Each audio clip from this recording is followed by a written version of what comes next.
आइए हम डिफरेंसेस देखते हैं एरोबिक और एनएरोबिक रेस्पिरेशन के अंदर।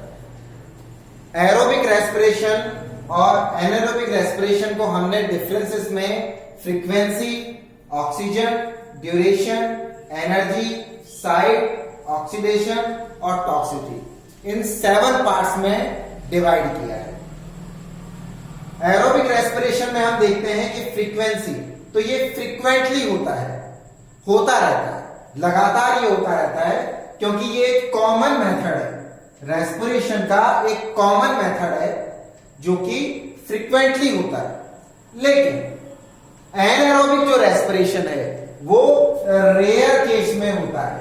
रेयर केस में होने का मतलब ये है कि जैसे ईस्ट के अंदर हम इसे पढ़ते हैं, तो आप ये समझते हैं क्या कि ईस्ट में हमेशा ही एनारोबिक रेस्पिरेशन होता है? नहीं, ईस्ट में एनारोबिक रेस्पिरेशन तब होता है जब उसे ऑक्सीजन इतनी ज्यादा मात्रा में नहीं मिलती है या बिल्कुल ही नहीं मिलती है। कैसे? जब हम उसे आटे के अंदर डाल देते हैं, तो आटे के अंदर डालने के बाद में क्या होगा? आटे के अंदर एक निश्चित मात्रा में ऑक्सीजन रहेगी। जितनी ऑक्सीजन रहेगी उतनी ईस्ट ले लेगा और ये क्या करेगा? एरोबिक रेस्पिरेशन करेगा। लेकिन उसके बाद में जब आसपास की ऑक्सीजन बिल्कुल खत्म हो जाएगी तब इसको ऑक्सीजन मिलेगी नहीं, और जब ऑक्सीजन नहीं मिलेगी तो ये एनारोबिक रेस्पिरेशन करेगा। तो ये एक रेयरर केस है, रेयर अकरेंस में होता है। ऑक्सीजन में अगर हम देखें तो इसके लिए ऑक्सीजन की प्रेजेंस नेसेसरी है, presence of oxygen. But anaerobic respiration without और लैक ऑफ ऑक्सीजन से भी हो सकता है।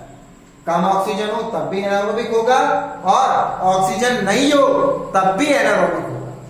ओके, ड्यूरेशन हम देखें तो ये through out the organism life, organism की जितनी लाइफ होगी तब तक ये रेस्पिरेशन चलता रहेगा। लेकिन ये एक शॉर्ट पीरियड तक चलता है, इसके बाद में ऑर्गेनिज्म ही डेड हो जाता है या ऑर्गेनिज्म की मृत्यु हो जाती है। ठीक है, ओके।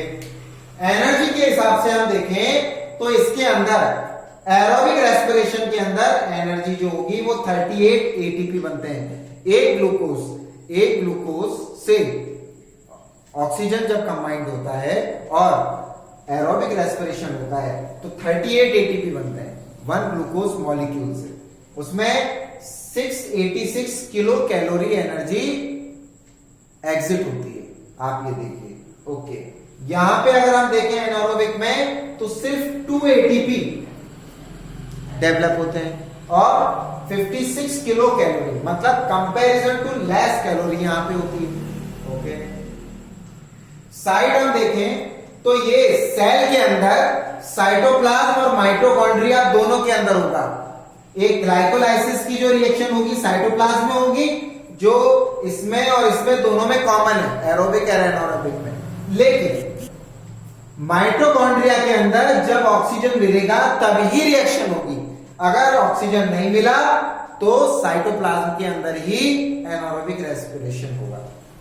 तो एरोबिक रेस्पिरेशन साइटोप्लाज्म और माइटोकॉन्ड्रिया दोनों के अंदर कंप्लीट होता है, जबकि एनारोबिक रेस्पिरेशन जो होता है वो सिर्फ साइटोप्लाज्म में, सेल के साइटोप्लाज्म में कंप्लीट होता है। ऑक्सीडेशन देखें तो ग्लूकोज का कंप्लीट ऑक्सीडेशन हो जाता है और वो कार्बन डाइऑक्साइड, वाटर और एनर्जी के अंदर कन्वर्ट हो जाता है। लेकिन यहां पे इनकम्प्लीट ऑक्सीडेशन होता है ग्लूकोज का, ये ध्यान रखना बहुत जरूरी है, इनकम्प्लीट ऑक्सीडेशन। और इसके अंदर एथेनॉल C2H5OH, कार्बन डाइऑक्साइड और एनर्जी बनती है। यहां पे हम देखें टॉक्सिसिटी में तो एरोबिक रेस्पिरेशन कोई टॉक्सिक नहीं होता है, ये ध्यान रखिएगा। लेकिन एनारोबिक रेस्पिरेशन जो होता है वो टॉक्सिक होता है, और ज्यादा समय तक एनारोबिक रेस्पिरेशन करने पर ऑर्गेनिज्म की डेथ हो जाती है, ऑर्गेनिज्म डेड हो जाता है।